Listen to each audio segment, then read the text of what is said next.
In the early hours of September 26, 1983, in a command centre outside Moscow, a night shift was underway like any other.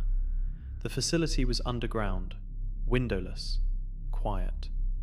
A small team of officers monitored screens designed to watch the sky, systems built to detect something that, by design, should never arrive without warning. Shortly after midnight, one of those screens changed. An alarm appeared. According to the system, the United States had launched nuclear missiles. In nuclear doctrine, a confirmed launch is not information, it is a countdown. Because once a warning like this appears, there is no time to debate it, no committee, no careful discussion. There are only minutes to decide whether the world outside that room is already ending. To understand why this mattered, you have to understand the year. 1983 was not stable. It only appeared that way. Just weeks earlier, the Soviet military had shot down a civilian airliner, Korean Airlines Flight 007, after it drifted into Soviet airspace. 269 people were killed.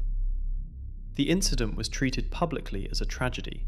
Privately, it became something else. Trust between East and West, already thin, deteriorated further. Every radar contact carried weight. Every military exercise raised questions. Signals were no longer neutral, they were interpreted. Both sides believed the other was capable of striking first. And in that kind of atmosphere, the most dangerous assumption is not anger, it is certainty. Because certainty shortens timelines, and nuclear systems are built to move quickly once hesitation disappears. The command center was known as Serpov 15. It housed a new satellite early warning system called OKO, I. The system's logic was straightforward. Satellites observed the Earth's surface. They watched for sudden heat signatures. If something hot rose quickly from the ground, following a specific pattern, the system would classify it as a missile launch. On duty that night was a Soviet air defense officer named Stanislav Petrov.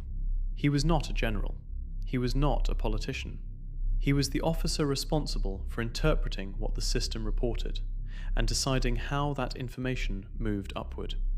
That position mattered more than it appeared.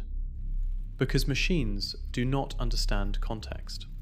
They do not assess plausibility. They do not ask whether something makes sense.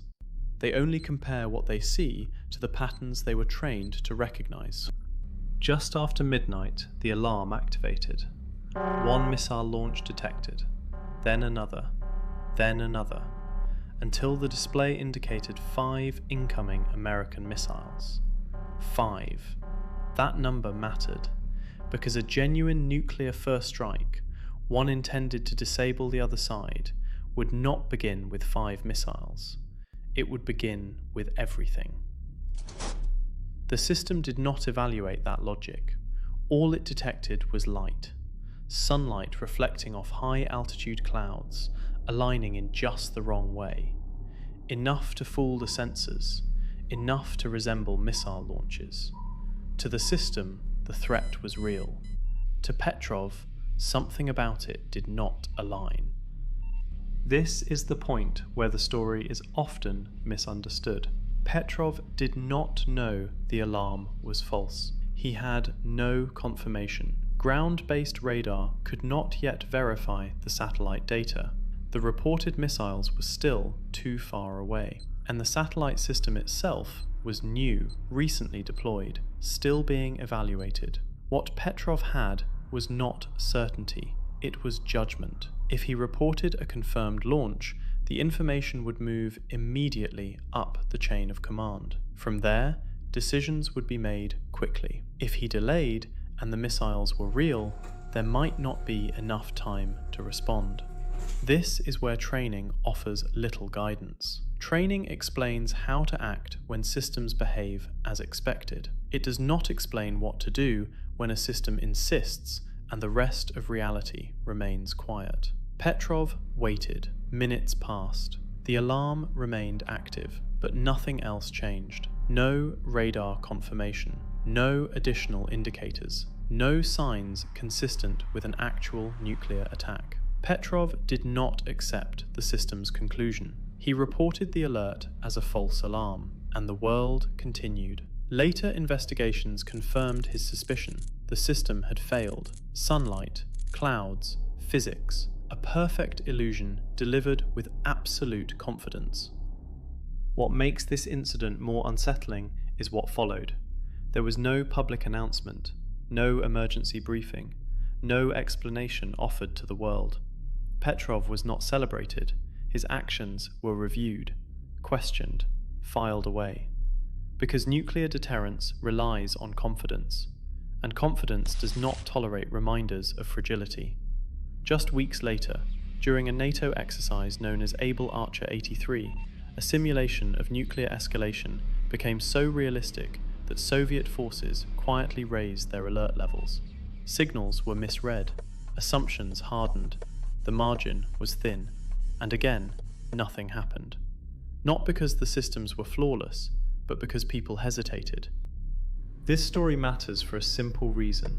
The world was not preserved by a treaty. It was not preserved by technology. It was not preserved by protocol. It was preserved by doubt, by a moment where one person slowed the process instead of accelerating it, where certainty did not prevail. The world almost ended, and it didn't, because doubt arrived faster than certainty.